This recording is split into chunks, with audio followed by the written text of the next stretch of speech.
하나님 인간에게 선물을 주셨는데, 선물이라는 것은 평범한 것은 아닙니다. 귀하니까 주시는데 두 가지를 특별히 귀한 선물을 주셨습니다. 예를 들어서 하나님 인간에게 선물을 주셨는데 무엇을 선물로 주셨겠어요? 생명, 인생 이런 거 말고 한 가지, 두 가지 꼽는다면 두 가지. 예, 성경과 기도잖아요, 그죠? 이제 몇 번 했더니 이제 기억하시네. 그런데 이 성경과 기도 중에서 어느 것이 더 귀할까요?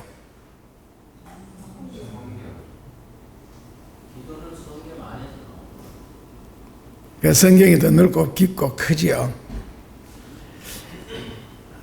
하나님이 사람을 축복하실 때에 하늘의 별처럼 바닷가의 모래알처럼 축복해 달라고 했는데, 하늘에 별이 많아요, 바닷가에 모래가 많겠어요?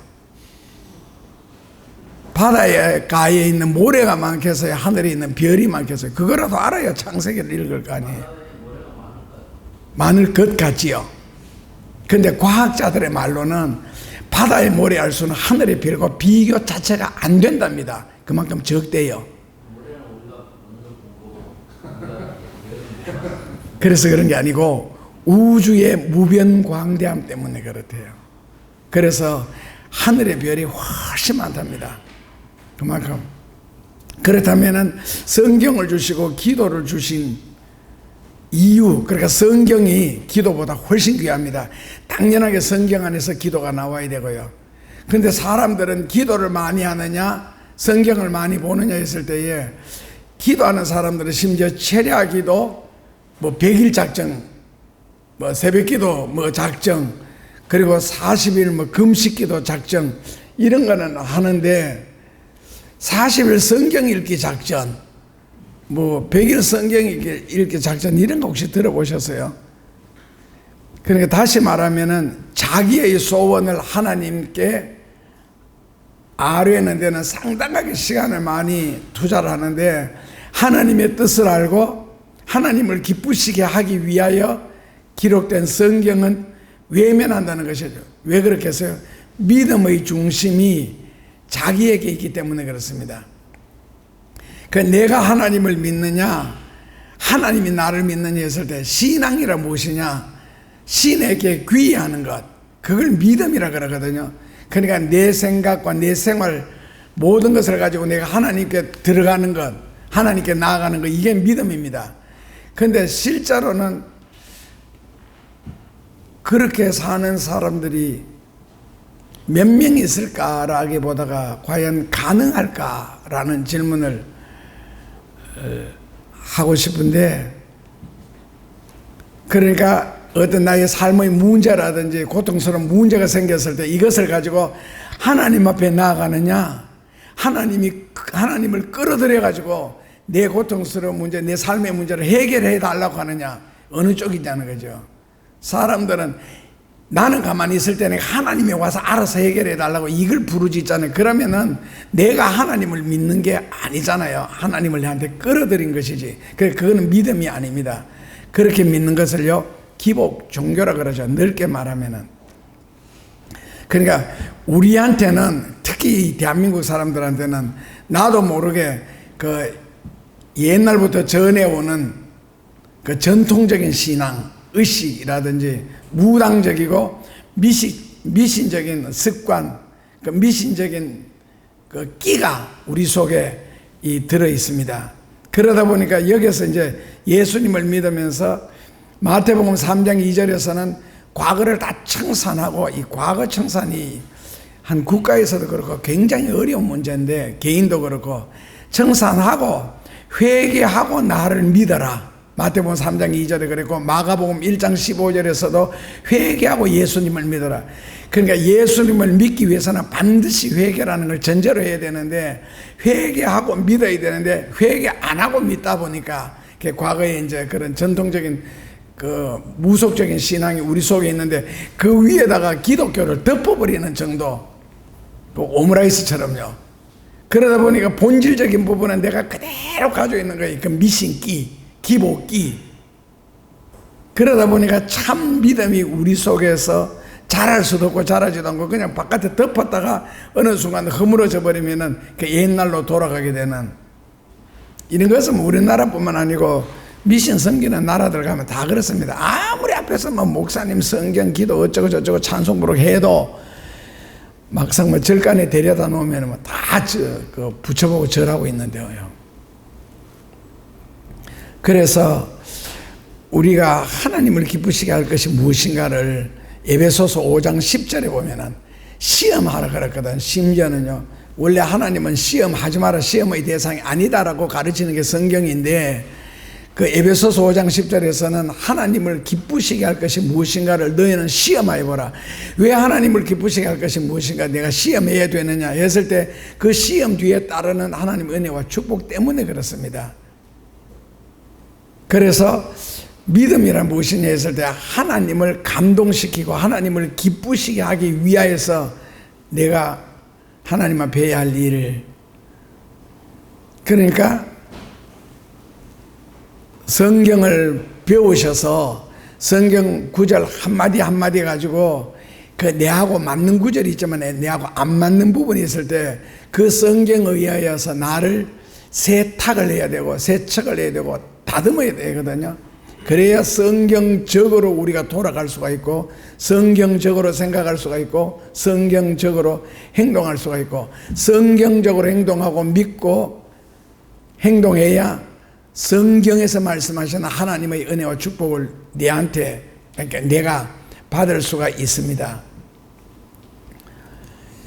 누군가가 내한테 그런 말하더라고요. 목사님, 저는 복 받는다는 말 외에는 설교가 귀에 들리지를 않고 설령 설교를 들어도 무슨 말을 하는지 하나도 못 알아듣겠고, 그리고 성경 공부를 해도 전혀 알아듣지도 못하겠고 이해도 안 됩니다. 오직 복 받는다는 말만 귀에 들린다는 거예요.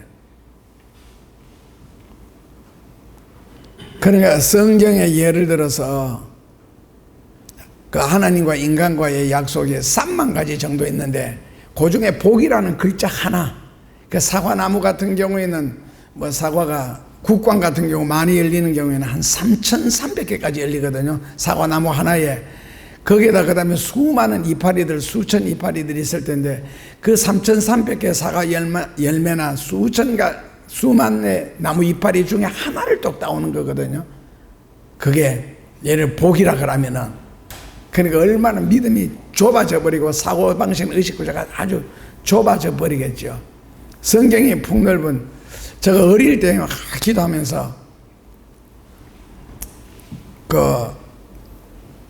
하나님의 음성을 들을 줄 모르는데 어떤 굉장히 강한 느낌이 와서요, 너 한 가지 소원을 말하라고 굉장히 큰 음성으로 하늘에서부터 우레 소리 들리더니 확 들려올 때, 그때 제가 엄청 놀라가지고 하나님 앞에 무엇을 구했느냐 하면은 병 고치는 능력을 주옵소서. 어떤 병이든지 걸렸다면 내 앞에만 왔다 하면 다 낫게 하여 주옵소서.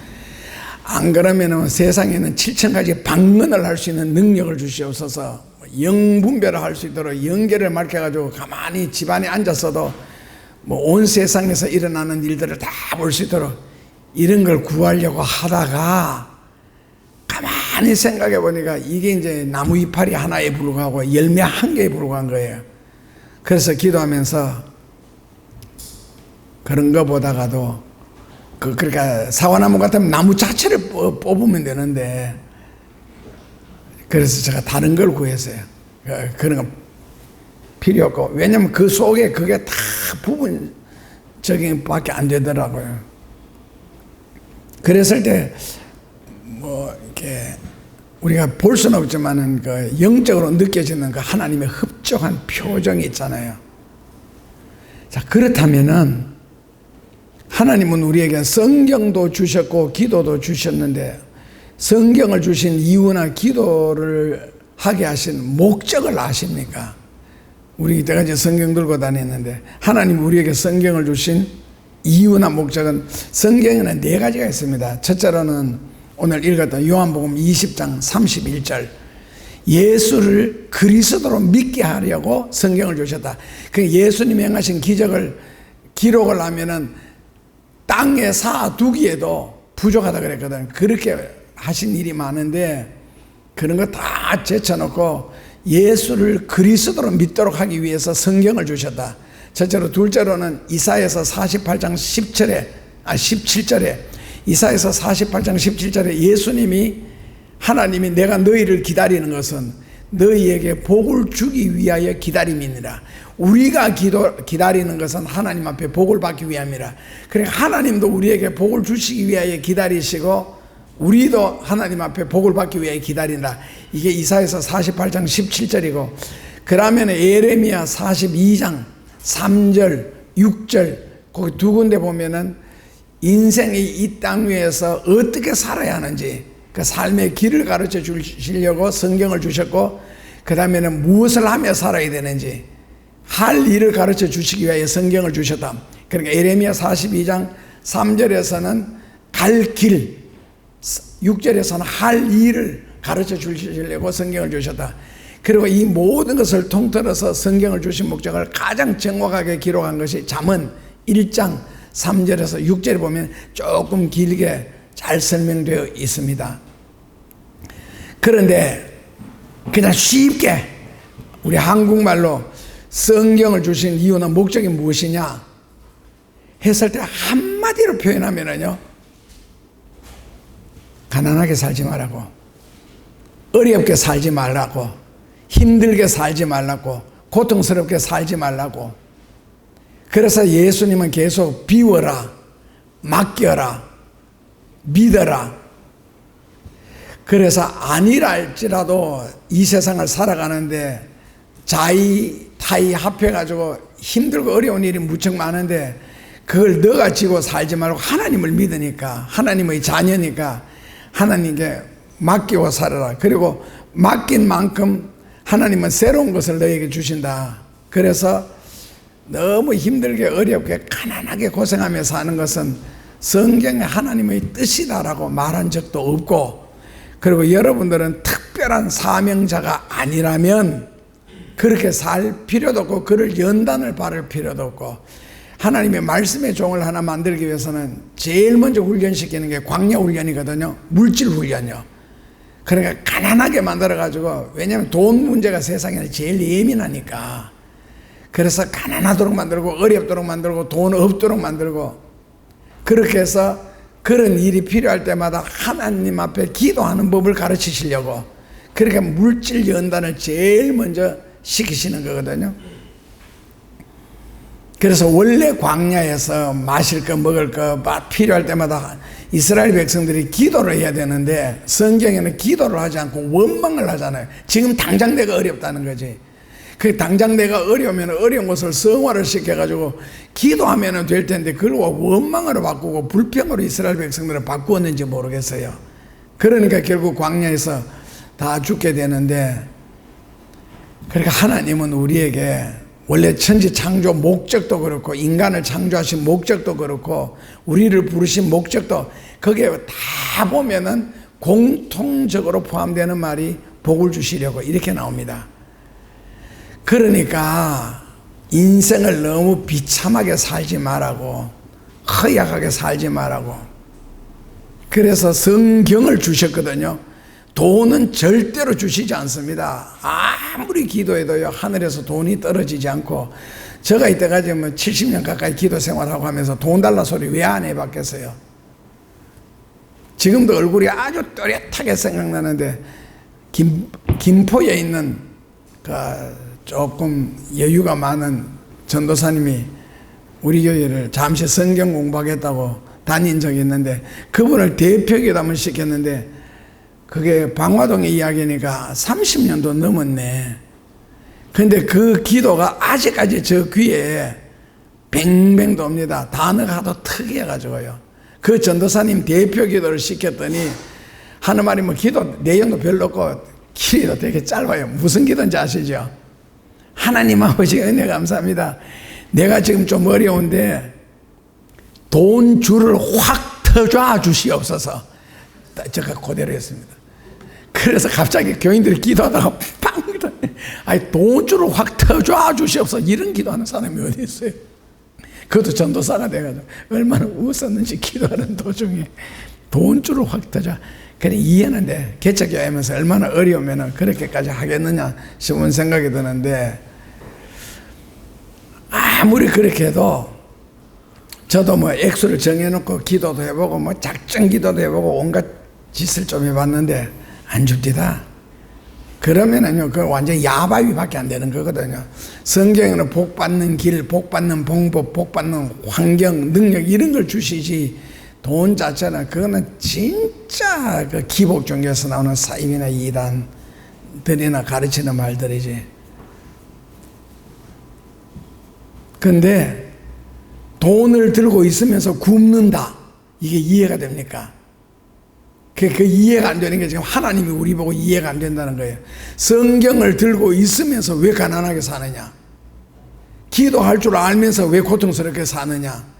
고통스럽게 살아라고 기도를 주신 것이 아니고 힘들고 고통스럽게 살기 때문에 기도라는 걸 주셔가지고 하나님 앞에 기도해서 그 기도 응답을 받고 도움을 받아라고 기도를 주셨는데, 그 왜 그렇게 지금처럼 사느냐는 거예요.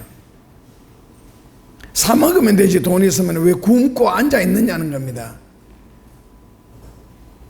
사 먹는 것도 싫으면 할 수 없고요. 그래서 가난하게 살지 말라고, 고통 가운데 머물지 말라고, 하나님의 자녀로서 하늘의 행복, 하늘의 축복과 땅의 것을 누리며 살라고, 그리고 우리에게 기도와 성경을 주셨는데, 사람들이 이제 그게 싫은 거예요.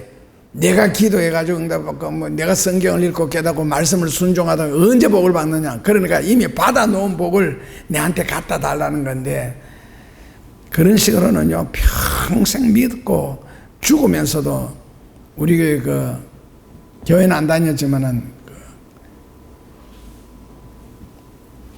이름도 다 생각나네. 그 은희 아빠 같은 경우에 뭐 죽는 순간까지 지갑에다가 그 로또 복권을 2장씩이나 포개 다니고 손에 술병을 들고 거리를 다니고 그러다가 결국 죽었거든요. 근데도 복권 안 됩니다. 잠언 22장 4절 참 유명한 구절 있잖아요. 겸손과 여호와를 경외함의 대가는 가난과 고통과 괴로움이니라. 잠언 22장 4절 한번 찾아 읽어볼까요? 자, 같이 읽습니다. 겸손과 여호와를 경외함의 대가는 재물과 영광과 생명. 저는 이 구절을 대할 때마다 참 이해가 안 되는 게, 우리가 하나님을 제대로 믿고 바르게 믿었으면 제일 먼저 나오는 게 뭐라고 해요? 생명을 먼저 주셔야죠. 그 생명과 그 다음에 영광과 재물을 주시나, 이 순서를 바꾸어 놓았으면 이해가 될 텐데 왜 하나님이 재물을 먼저 주신다고 할까? 참 의구심을 많이 가졌는데 물론 답은 찾았지요. 겸손은 오늘 들어오실 때 프린트물 받으셨죠? 2장씩. 예, 거기 보면 겸손의 10단에 대해서 나오는데, 그 어려운데 그 복잡한 거 몰라도 되고, 겸손은 한마디로 말하면은, 철학적으로 말하면은 자기를 아는 것, 이게 겸손이고, 신학적으로 말하면 하나님을 섬기는 거, 그게 겸손입니다. 하나님을 믿는 거. 그러니까 자기 주제 파악을 하고 하나님을 잘 믿으면은 재물과 영광과 생명을 주신다. 근데도 교회를 뭐 수십 년째 다닌다 그러면서도 아직까지 그 복을 누리지 못하는 것은 결국에는 교만했고 하나님을 제대로 안 믿었다는 것밖에 안 되거든요. 왜냐하면 진리가 우리에게 가르치는 것이 겸손과 하나님을 경외함의 대가는 재물과 영광과 생명이라 했는데, 그 제일 처음에 나오는 재물조차도 우리가 못 누린다면 그 신앙생활 제대로 한 것 아니죠. 한마디로 말하면 예수 잘못 믿은 겁니다. 교회 잘못 다닌 거고. 그리고 그 수도 없이 성경에는 이 말씀이 나오는데, 예를 들어서 예레미야 32장 39절에 보면은 나를 경외하면, 하나님, 그렇게 믿음이라는 건 하나님 우리와의 떼는 관계가 아니기 때문에 다 그거 나옵니다. 나를 경외하면 너와 너 후손들에게 복을 주기 위해서라도 내가 너를 떠나지 아니하고 기쁨으로 너희에게 복을 주리라. 그러니까 하나님이 우리와 함께 하시는 이유가 신약 성경에서는 임마누엘, 내가 너와 함께 한다, 내가 너희 가운데 거한다 이렇게 말씀하셨는데, 구약에서는 복을 주기 위하여 내가 너희 가운데 거한다. 이 복을 주기 전에는 내가 너를 떠나지 아니한다.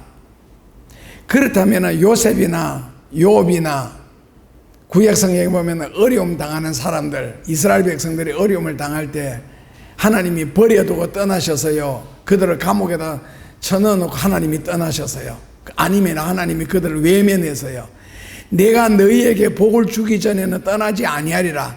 그러니까 요셉이 감옥에 들어가고 종살이를 해도 하나님이 요셉을 떠날 수 없었던 이유는 요셉에게 약속하신 복을 아직 안 주셨잖아요. 그러니까 못 떠나시는 거예요. 그렇다고 죽지 않습니다. 불 속에 들어가도 죽지 않습니다. 왜? 그들이 아직 복을 못 받았기 때문에. 내가 너희에게 복을 주기 전에는 떠나지 아니하리라. 그럼 이걸 우리한테 적용을 한다면은, 그럼 우리하고 하나님하고는 관계가 뱅뱅 도는 관계인가? 서로가 멀쭌? 좀 멀리 바라보는 거 뭐라 그러죠? 뻘쭘하게 바라보면서 의미 목적 없이 바라보면서 그냥 그런 관계인가? 차라리 불 속에라도 확 뛰어 들어갔으면 좋겠는가? 복을 주시기 전에는 절대로 떠나지 아니하신다. 그리고 뭐 지켜주신다는 말씀도 마찬가지잖아요. 불 속에 들어갔다고 그렇다고 머리카락 하나 탄 것도 아니고 하나님이 지켜주셨고 보호해 주셨기 때문에, 이런 게 성경의 약속이거든요. 그래서 성경을 주신 이유는 잘 사는 길, 바르게 사는 길로 인도하시려고 성경을 주셨습니다. 그러면 성경을 배웠으면, 성경을 알았으면 그렇게 살면 되는데 왜 안 될까? 핵심이 빠졌죠. 나를 경외하면, 내가 너와 너 후손들에게 이렇게 나를 경외하면, 그러니까 하나님을 경외하는 믿음이 빠져버린 것 같아요. 그리고 이 말씀을 순종하지 아니했기 때문에 그런 게 아닌가. 뭐 다른 데서 답을 찾을 수 없으니까요. 그리고 하나님 우리에게 기도를 선물로 주셨잖아요. 제일 대표적인 뭐 기도에 대해서는 성경에 워낙 많이 나오는데, 우리한테는 뭐 밑도 끝도 없이 쉬지 말고 기도하라. 뭐 가지고 쉬지 말고 기도하라는 거예요. 밑도 끝도 없이 목적도 없이 그냥 쉬지 말고 기도해라. 차라리 시편 57편 2절 같은 데는요, 목적이 분명하잖아요. 기도가 분명하고, 내가 지극히 높으신 하나님께 부르짖는 이유는 하나님이 나를 위하여 모든 것을 이루어 주시기 때문이다. 그래서 그 다음에 10편 20편 4절에 21편 2절 이런 데 쭉 보면 하나님은 너 마음의 소원을 이루어 주시고 너의 부르짖음을 들어주시고 이루어 주시고, 이런 식으로 쭉 나오던 기도가, 내가 하나님께 부르짖으면, 기도하면 하나님은 이루어 주시고 들어주시고, 그동안에 기도를 안 하셨던 모양이죠. 하나님이 들을 수 있는 기도, 하나님이 이루실 수 있는 기도가. 그러니까 자기 탄식 하나씩으로 막 하니까 이루어질 내용이 없었던가 보죠. 하나님이 기도를 하나님이 선물로 주시고 길 명백하게 밝혀주시는 성경을 선물로 주셨는데, 나를 위하여 모든 것을 이루어 주시는 하나님께로다. 그 나를 위하여 모든 것을 이루어 주시는 그 하나님께서 우리에게 그 입을 주시고, 하나님은 요한복음에서는 내가 너의 입만 바라보고 있다, 내가 너의 입만 쳐다보고 있다, 너 입에서 무슨 기도 내용이 나올지, 그럼 하나님이 그걸 받으셔서 들어주시려고. 그리고 계시록 8장 3절 이후에 보면 심지어 골든디시, 금 대접을 가지고 우리 입 앞에다가 그 대접을 놓고 들고 천사가 기다린다 그랬습니다. 왜? 내 입에서 나오는 기도를 그 금 대접에 받아다가 하늘나라에 올라가서 하나님의 금단 골든데스크, 거기에다가 그 기도를 내려놓고 먼저 이루어질 기도, 나중에 이루어질 기도를 분별하시려고. 그러니까 기도를 받기 위해서 금 대접까지 우리 입 앞에 천사가 들고 써가 있다는 거거든요. 근데도 기도를 안 하셨던가 보죠. 그 입술 가지고 그동안에 원망하고 불평하고 그런 것만 하셨나? 기도는 안 하시고. 아니면 기도라는 이름으로 원망과 불평에 난 그러면 원망과 불평할 그 정성을 가지고 기도를 안 하셨는가 봐요. 그래서 이사야서 58장 6절 이하에 보면 기도는 모든 멍에의 줄도 끌어주고 압제당하는 곳에서도 자유를 주시고 줄인 자에게는 식물을 주시고 오히려 백성들의 배가 고파 하나님을 떠나는 것이 아니라 성경적으로 볼 때는 신명기 8장이나 호세아서 4장 7절에 보면은 이 백성이 번성할수록 이 백성이 영화로울수록 이 백성이 부유할수록 하나님께 죄를 짓는도다. 그래서 번성하고 부유하고 마침내 거부가 되어서 죄를 짓고 하나님을 떠나는 것은 성경적으로 이해가 되는데 번성하지도 않고 부자도 아니고 영화롭지도 않은데 신앙이 뭐 이래.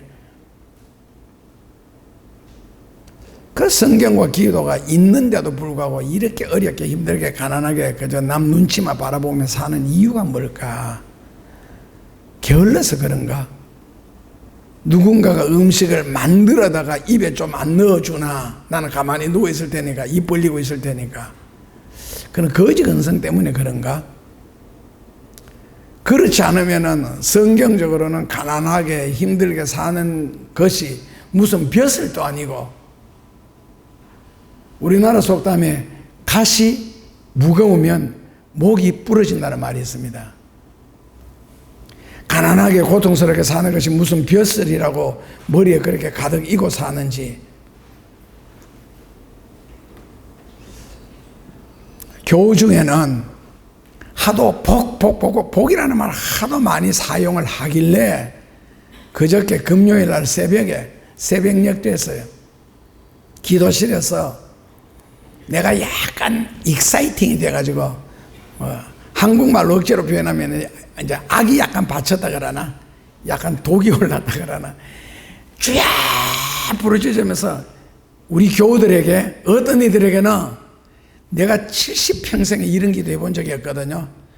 솔로몬보다도 훨씬 더 많은 현금과 보물을 주시고 자식들은 아브라함의 자식들보다도 훨씬 더 많은 복을 받게 하여 주시오 하는데 갑자기 하늘에서 불칼 비슷한 것이 확 내려치면서 내가 기도하는 내 앞을 갈라가 떼버리는 거 있잖아요. 그러면서 느껴져오는 말씀은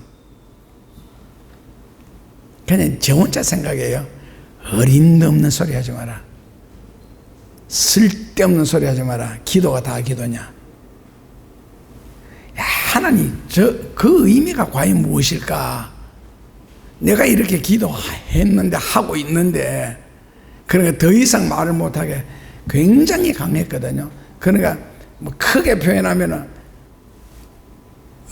한번 이 칼날이 지나가면 바닷물이 쫙 갈라져가지고, 이게 멀어지고, 작게 말하면은 고기를 사가와가 싹 쓸 때, 그런 식으로 이렇게 갈라버리는 거 있잖아요.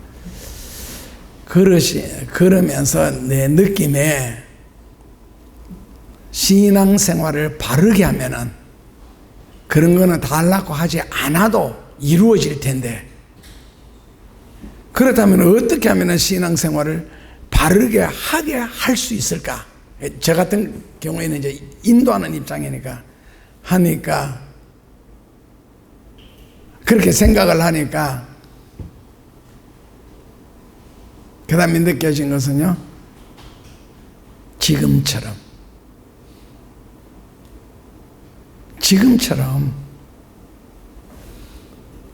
근데 이상하게 하나님은 저한테 책망을 별로 안 하시대요. 구중도 별로 들은 적도 없고, 지금처럼.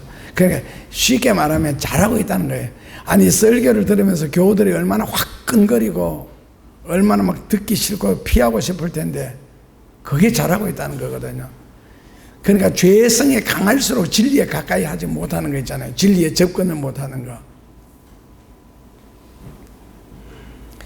그래서 복복 한다고 해서 복을 받는 것은 절대로 아니다.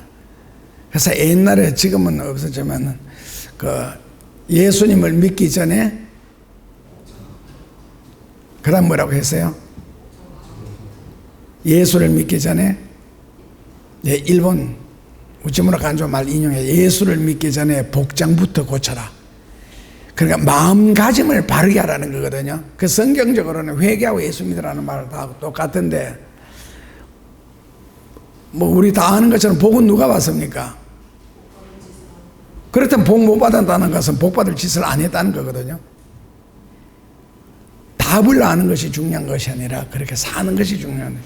사랑은 누가 받느냐? 사랑받을 짓을 해야 사랑을 받지요. 그럼 은혜를 누가 받아요? 은혜 받을 짓을 하면 은혜 받는데, 이름을 은혜라고 지었다고 해서 무조건 은혜 받는 건 절대로 아닙니다.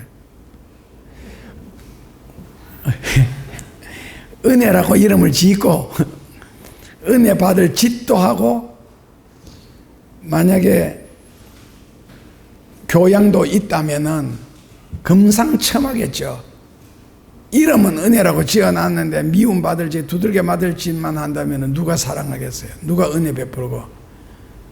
그러니까 교양 있게 행동하고 이쁜 행동한다면 사랑은 저절로 안 받겠어요. 사랑만 받겠어요. 아가 태어났는데 이름을 다복이라고 지어서, 그런데 둘째가 태어났는데 아직도 태어나지도 않았는데 또복이라고 또 지었어. 다복이 또복이. 다복이 무슨 뜻인지 아시겠어요? 다 복을 받는다는 말이에요. 복을 다 받는다는 말이에요. 다 복을 받는 거는 복을 다 받는다는 같은 말 아닙니다. 전혀 다릅니다. 다 복을 받는 것하고 복을 다 받는 것하고요. 어떻게 다르겠어요? 할아버지, 복을 다 받는 것하고 다 복을 받는 것. 예? 그게 다복이에요. 다복이라는 단어 뜻이, 저도 나름대로 이렇게 이해를 해봤는데, 다 복을 받는다는 말은 하는 짓마다, 그러니까 그 손에 무엇이 들어가든지, 그 사람이 무슨 일을 하든지 거기에 복을 다 받는다는 뜻이고, 다 복, 이거 이제 목적을 뒤집으면 복을 다 받는다 그러는 말은, 사업을 한다면은 내만 복을 받는 게 아니고 나와 함께 하는 자들도 복을 다 같이 받을 수 있다. 그게 다 복이라는 뜻입니다. 그러니까 뒤집어도 엎어도 뜻은 참 좋아요. 뜻은 다른데, 하나는 복을 다 받는 거다고, 하나는 함께 하는 자까지도 복을 다 받는 거다고, 다복이. 그리고 받은 복을 또 받으라고 뭐라고요? 또복이. 우리 동네 99번 버스가 돕니다. 또복이 버스입니다. 이 동네가요. 그러면은 내가 손자 둘을 낳으면서 다복이 또복이라고 이름을 지어버리면 남들은 어떻게 합니까? 내가 복을 다 받아버리면은. 그러니까 성경에 보니까 예서가 아버지 이삭에게, 아버지여 남은 복이 없습니까? 왜냐하면 야곱에게 축복 기도를 다 물려줘 버리거든. 그러니까 야곱이 하는 말이, 이삭이 하는 말이 남은 복이 없다 그랬습니다. 그러니까 예서가 이제 열받는데, 그러면서 얼마나 슬피 웁니까? 남은 복이 없습니까? 그렇다면은 남을 배려해서라도 다복이 또복이라고 지으면 안 되죠. 남을 배려해서라도 남들도 좀 받을 복이 있도록 복을 흘려놔야지.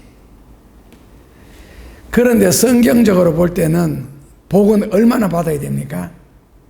첫째로는 갈라디아서 3장 14절에 하나님이 아브라함에게, 뭐 다 아브라함에게 관계된 이야기인데, 거기 뭐가 나오느냐 하면은, 믿지 않는 사람들이 내가 예수님을 믿고 난 뒤에 복을 받았다. 그러니까 예수님 때문에 복을 받았다는 걸 알 정도로 확실하게 받으라는 겁니다. 그렇게 웬만하게 받아가지고는 안 되겠죠. 그 갈라디아서 3장 14절이고, 둘째로는 그 창세기 24장 1절에 보면은 아브라함이 늙었을 때에 범사에 복을 받았더라. 그 범사에 그러는 말은 경제적으로 물질적으로만 잘 됐는데 자식들이 희한하게 됐더라, 이건 아니잖아요. 그리고 뭐 친가 쪽에는 잘 됐는데 외가 쪽에는 엉망이 되었더라, 이것도 물론 아니고요. 범사에 그 모든 일에 아이가 똑똑하고 머리도 좋고 인물도 잘생겼는데 나중에 보니까 뭐더라? 장애인이더라. 이 이상간이에요. 뇌성마비 환자들이 아이들이요 머리가 나쁜 거는 절대로 아닙니다. 제가 설교를 해보니까 뇌성마비 걸린 우리 교회 32살 된 청년이 있었는데 제일 설교에 대한 반응이 빨라요. 얼굴에 보면 벌써 이렇게 표가 나거든요. 알아들었다는 거예요. 그럼 머리는 굉장히 빨리 돌아가는데 예를 들어서 나사가 하나 고장 났거든요. 그래서 그렇지 머리가 나쁜 거는 절대로 아닙니다. 그러니까 범사예가라는 말은 영적으로, 정신적으로, 육체적으로, 물질적으로 다가 고루고루 불편함이 없는. 그리고 창세기 26장 12절에나 하나님 우리에게 어느 정도 복을 주시느냐, 장성하고 장대하고 번성하여 마침내 거부가 되었더라. 이 정도는 되어야 뭐 내놓을 수 있지 않겠어요? 마침내 거부가 되었더라. 그리고 누가복음 6장 38절에 누가복음 6장 38절에 주라. 그리하면 내가 너희에게 되어 흔들어 넘치도록 하여 안겨주리라. 안겨주리라. 이거 확실하게 주신다는 거거든요. 옆에서 누가 틈타지 못하게. 그렇다면은 있는 것도 빼앗아 가시던데, 하나님이 내가 어떤 마음의 심보를 가졌길래 주셔놓고도 빼앗아 가겠어요? 하나님은 좋으신 하나님인데 빼앗아 가는 하나님은 잘 못 들어봤는데. 그리고 복이라는 것은 받을 복은 혼자 받고 받은 복은 나누어 갖자. 그러니까 다복이고 또 복이고 재복이고 반복이고 받을 수 있을 때까지는 계속 받는 겁니다. 반복적으로요. 재복 다시 받아도 되고. 그러니까 다복이는 무슨 일을 만나든지 이 사람만 만나면은, 이 사람 손에만 들어가면 다 복이 된다는 뜻입니다. 하는 짓이 다 복이 된다는 뜻이고요. 또 복이 흘러 넘쳐서 또 복이 되고요. 그래서 이제는 돌아다니는 차 아니라 집 안에서도 다복이나 또복은 품고 있을 수가 있다는 겁니다. 손바닥에 물을 부은 후에 이렇게 가만히 있으면 될 텐데 왜 이걸 자꾸 쥐어잡는, 그러니까 안 뺏기기 위해서 꼭 잡을수록 물이 다 빠져나가는 걸 왜 모르지.